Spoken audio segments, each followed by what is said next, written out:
One item I just want to quickly interject right here is that, and it is key to our world working the way it does, and that is if gravity was exerting an actual force on the water, then rain should not exist.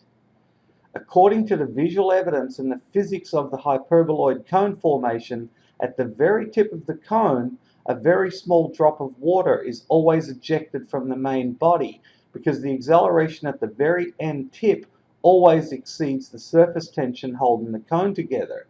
You can visually see that in the splashes. There is always a tiny sphere of water being ejected because they have that tiny sphere has just barely overcome the surface tension of the tip.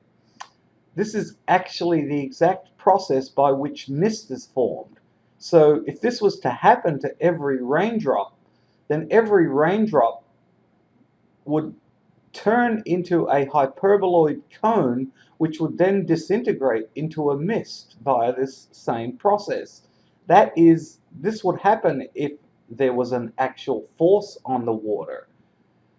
Any expert in water tension would be able to tell you this, or in hydrodynamics.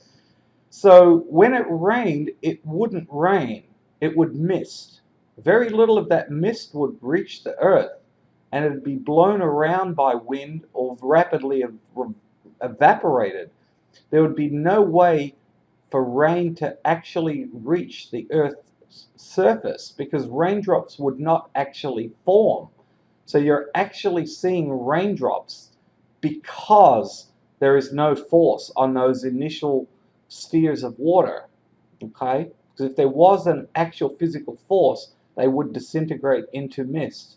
This is very key to rain reaching the surface of the earth. It's very clever.